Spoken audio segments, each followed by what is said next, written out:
Trax is sponsored by Can-Am. The ride says it all. Polaris, the world leader in off-road innovation. And by Yamaha, conquer outdoors.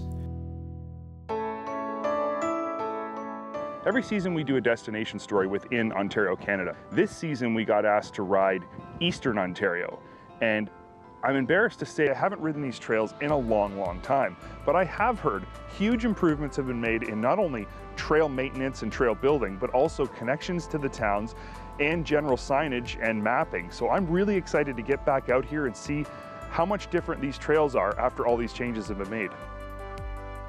This trip is split into two parts, and the first part is centered around the town of Tweed, which is sort of, you know, in the central part of the EOTA trail network. We're staying at a little motel that's right on the water in the town of Tweed, and Tweed is a beautiful little town.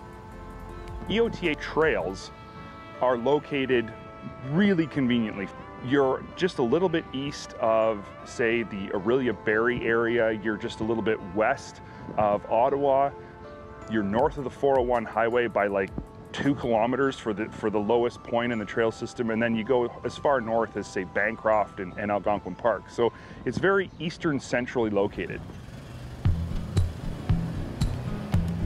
Our contact for this trip is a guy named Steve Baldwin, and he's both our guide and our general sort of organizer for this trip. He's also the president of one of the clubs within the EOTA. Well, the EOTA is Eastern Ontario Trails Alliance. It's not only just an alliance of trails, it's an alliance of communities. Principles based on abandoned rail beds at first, you know, and where those abandoned rail beds fell in the communities. EOTA trails are organized in a kind of a unique way, I think. They actually organize their own trails into sort of loop rides and almost compartmentalized day rides that you can do. The one we're doing is called the Figure 8 Loop because it's shaped like a figure 8, go figure. There's one thing I learned very quickly about these trails. It's that there is a lot of bridges, and the locals are really proud of their bridges. So, of course, the first thing you gotta do when you leave the town of Tweed is you gotta cross this bridge, and it's not just your average ATV or rail line bridge. It's unique.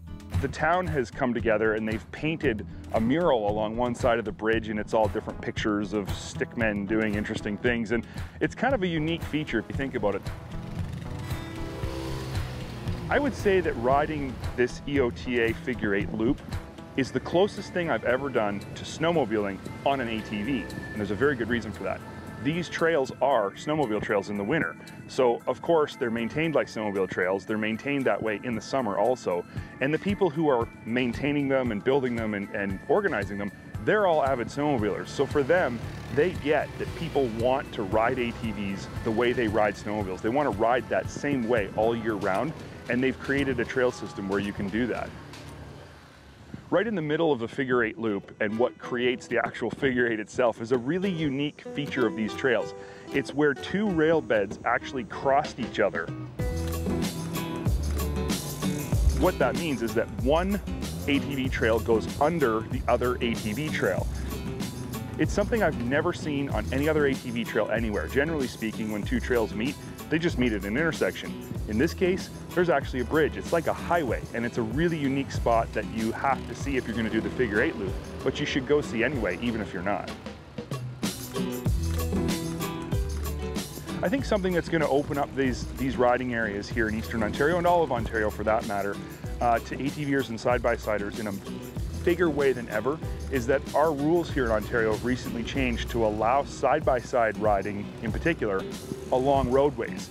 So each municipality has the option of opening up whatever roads they want to side-by-side use, and the town of Tweed and these different municipalities around this area have opened up all roads, which means if you're here, when you unload your truck, when you unload your ATVs or side-by-sides from your truck, say you're staying in Tweed, you don't have to put them back on the trailer until you're ready to go home.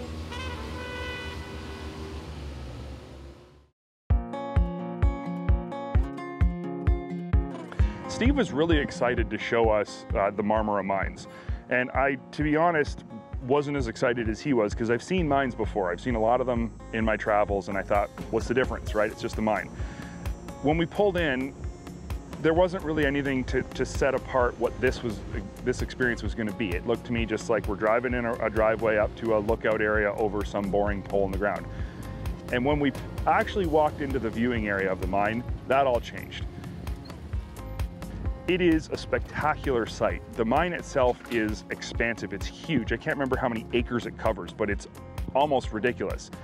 And the water is this aqua blue color. It almost looks fake. It looks like somebody painted it on the ground. It just doesn't look real. There's really a piece of that local area history there, but it is also something to take a picture of and take home as a memory with you. It's pretty impressive. Dirt Trax is sponsored by Princess Auto, a unique world of equipment, tools, and more. Day 2 of our tour of the EOTA trails had us going from Tweed, where we started and had our first day's adventure, to the town of Bancroft. But after I got thinking about it, I realized I didn't have anybody to ride with me. The guys who rode with us the first day weren't available for the second day, so I was going to be doing this alone. It just so happens one of the camera guys who's with us is my buddy Graham, and him and I get along great. We ride together. He and I travel a lot together, and he is an avid ATVer off camera, and he's also ridden this area tons of times. He knows it like the back of his hand. So I said, Graham, put down the camera. You're riding with me. You and I are going to Bancroft. And I don't think I've seen a guy that happy in a long time. All right, buddy. You ready to be on this side of the camera? Oh man, I'm ready. Your 15 minutes of fame? Yeah. Sure you can handle that Wildcat? I don't know. I don't know. You're going to get cooties from the players? Working with Dirt Trax TV, I'm the camera operator and editor. I'm also an ATV enthusiast, so I'm also a fan of the show. I have been a fan for the show for a long time. To experience the show behind the scenes and being behind the camera, it's very interesting. So when I got asked to go on this trip to Eastern Ontario Trails, I thought it was a trip of a lifetime. I was very happy not only to film it, also to be in the show and riding a side-by-side. We saddled up outside our hotel in Tweed, and we actually took one of the same trails we rode, the figure 8 loop, took us out to the actual rail bed that goes straight to Bancroft.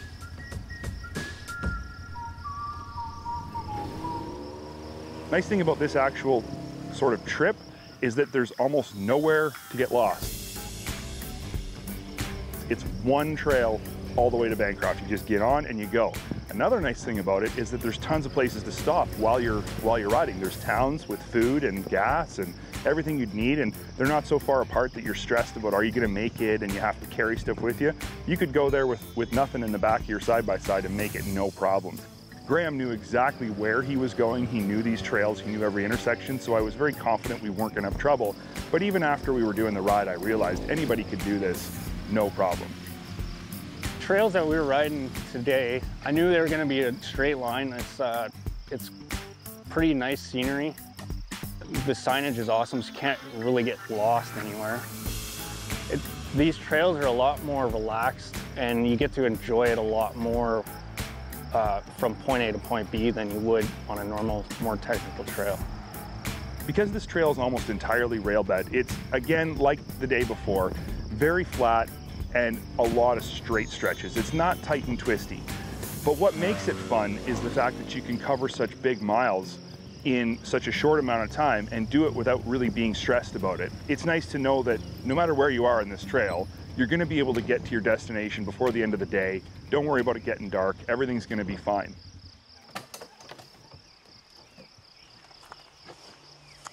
Where are we? Right here. There you go. Right there. Sure enough, we pull up to an intersection. There's this great big map, and it doesn't just cover the trails we were riding. This map covers the whole Eastern Ontario region. Graham and I must have spent 20 minutes there just looking at the map, looking at the towns we know we'd been to and how they connected here and trails we'd ridden in the winter. We could even see the town of Haliburton, which is where I'm from. And I think a great story in the future would be to start in Haliburton and ride the trails all the way across to Bancroft. We knew that at that point we were about halfway, and we knew exactly how much further we had to go to get to Bancroft and get some food in our bellies.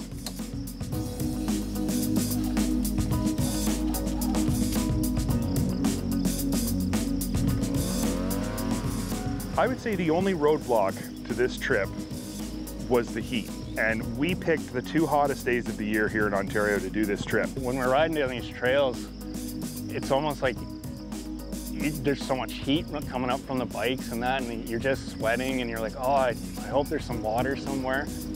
When we saw this piece of trail, piece of rail bed that was completely covered in water, I immediately in my mind knew what Graham was thinking, and he knew what I was thinking. It's time to blast some water.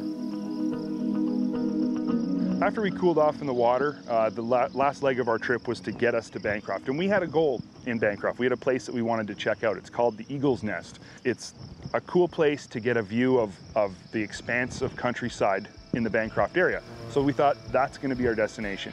And we came to, I would say, one of the more unique features of riding the town of Bancroft, a dedicated ATV snowmobile bridge that was built by the town specifically to help ATVers and snowmobilers cross the river into the town of Bancroft.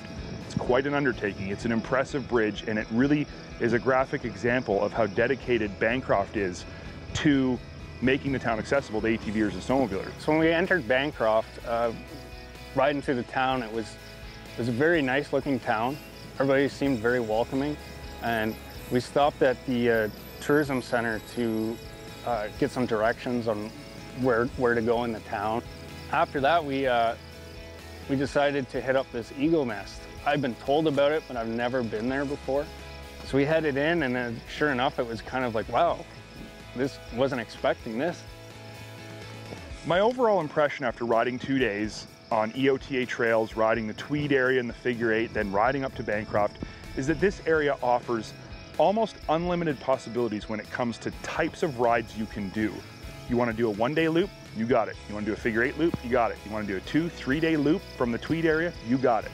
You want to do an overnighter that's a destination out and back? You can do that. Do you need to have your ride guided? You can do that too. I think this is a real hidden gem in Eastern Ontario that a lot of people don't talk enough about, so we're going to make sure people know about it and keep that place busy. Dirt Trax is sponsored by Eastern Ontario Trails Alliance. Your backyard just got bigger. Coming up with cool project builds is not just a big part of what we do here at Dirt Trax, it says a whole lot about who we are. And while we love testing brand new vehicles, we also like to cut into them. While not every build is a full custom fabrication, we try to make even bolt-on designs change the attitude and utility of the vehicle we're tricking out. While there are a lot of off-the-shelf parts used in all of our builds, there are quite a few that require not just mild structural changes, but heavy fabrication or replacement of integral chassis pieces. And this is where the builds truly get interesting. Last season, we took a brand new Maverick Xds Turbo, and through the use of custom fabrication, exceptionally good parts, and a lot of man hours, we're able to transform it into something completely out of the norm. The Black Devil Maverick was as custom as it gets, while not just becoming wider or gaining more suspension travel, but going so far outside the box that while the Xds Turbo DNA stayed the same, its intended purpose was something entirely different. And that brings us to the current build, a brand new 2015 Maverick Max Xds Turbo that's going to be just as custom but with a totally different intention. It's the ultimate off-road expedition vehicle that's not just fun to drive, it's multi-day self-sufficient. Working with our good friend Mike Bennett from TerraTech and a long list of supporting sponsors, we were able to locate and lock down many custom parts and products for our build. UTV Canada has also joined the build this year, and this is where we took the Maverick from stock to stripped in only a matter of minutes, and allowed us to see what we were really working with. To ensure that we have a solid mounting location for extra gear and accessories, we decided to ditch the stock cage and bumper and go for something a little stronger. A totally new reinforced and chopped cage from S3 Powersports allowed for an extra thick 1/8 inch steel one-piece roof. It also dropped the overall height, allowing for some future roof racks. The matching front S3 bumper is beefy and will allow the use of a 6,000-pound winch as well as offer unmatched protection thanks to the cage tie-in mounts. Dropping in the hand-built and factory-spec'd Elka Stage 5 front shocks fitted with iBox springs really updates the rig. And finally, before heading out to fabrication, a set of Dragonfire heavy-duty steel tie rods were swapped out for the stock hollow tube aluminum ones, ensuring we don't get a bend when our significantly heavier rig encounters a front-end impact. With Reed and his crew from UTV Canada finishing all of the bolt-ons that we could at this point, it was time to load up the Maverick and ship it across town to Tim G of G&G Racing, who would be doing all of the custom fabrication work from the plans that we laid out with TerraTech Off-Road.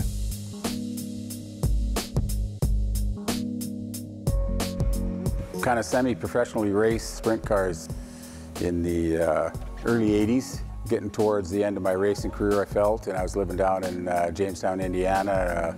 A good friend of mine was down in the area for a speedway banquet. I got visiting with him, and he was telling me about this new race facility they were building back here, and it seemed like a good way to get back home and get in the race car fabrication, parts, distribution type of business.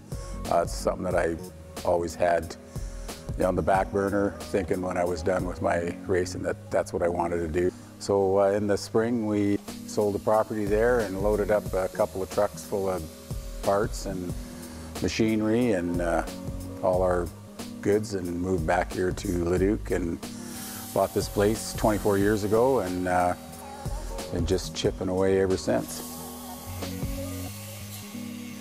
Tim is a racer at his core and knows a thing or two about fabrication from all of his years of racing experience. His shop has all of the tools you would need to build just about anything that we could imagine, so we knew we were in good hands. For our part of the project is we need to build basically a rear clip for it, I would call it, that's capable of holding a refrigeration unit, mount a spare tire on the rear of it, mount some lighting on the top, build a rack, carry a propane bottle. It's actually, I don't know if I have it all listed there, but there's a fair amount for us to fabricate here, and looks like it's going to be a real fun project. There's still a whole lot to be done to our Ultimate Expedition vehicle, so stay tuned to future episodes where we're not just going to change the design of this Maverick, we're going to completely change the intended purpose. Closed captioning of Dirt Trax is sponsored by Triton Trailer, built for adventure. When I think about Kymco as a brand, I think about the car industry and names like Kia and Hyundai, who have not only entered into the North American market, but have made a statement.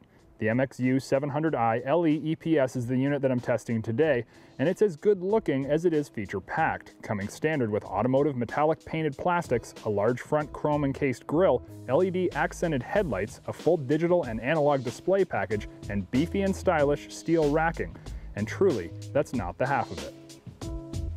The truth with the ATV and side-by-side industry when bringing a lesser-known brand to market is not that you have to come with a feature-matched vehicle, but you have to come with a vehicle sporting more of everything except price.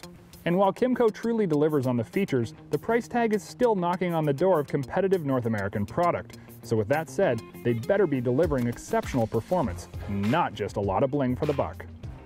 The MXU 700 is a 695cc single-cylinder overhead cam liquid-cooled motor that produces power somewhere in the neighborhood of 45 horse.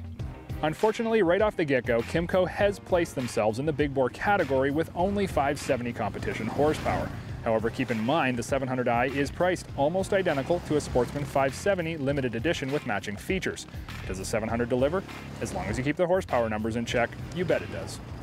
The power produced by the 695 is more than adequate to break the rear tires loose and squirt some dirt. And reaching high digits out on the trail, that's not a problem either. Again, keeping in mind the horsepower, this Kymco is tons of fun out on the trail. It gets you up to trail speed in a hurry and produces the hallmark single-cylinder big bore torque we all enjoy, meaning out of the corners acceleration is quite aggressive and provides a thumpy exhaust grunt that's sure to please. Suspension travel is 6.2 inches in the front and 6.8 in the rear with 11 inches of ground clearance total.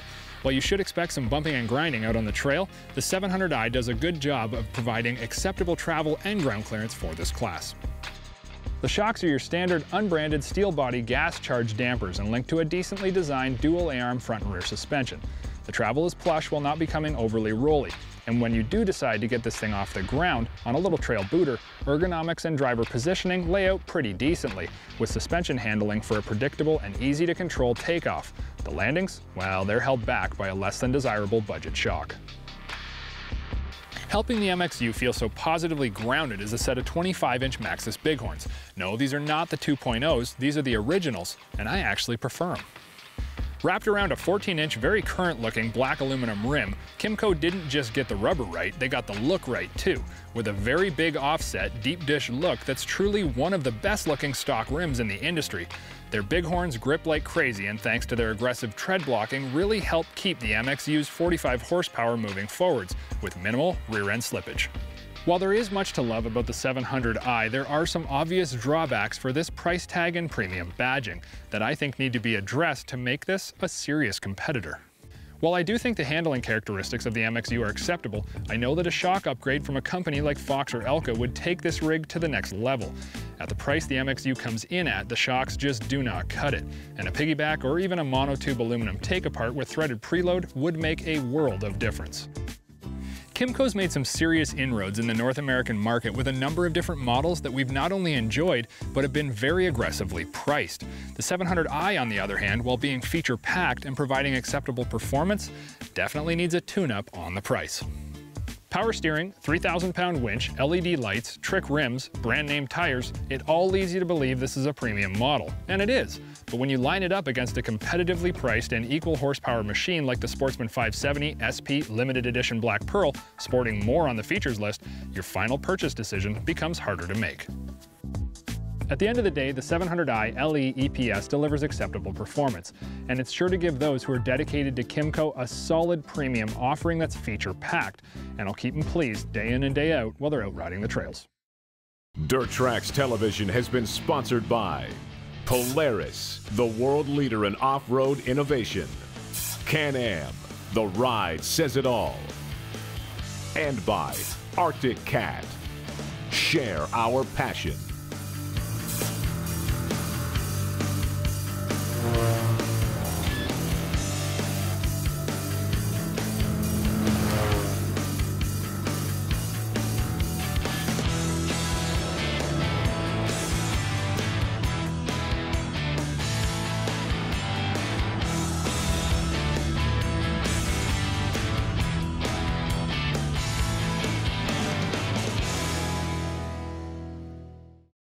If you like this video, click the link and subscribe to Dirt Trax's YouTube page where we're updating all kinds of fresh stuff like you've just seen.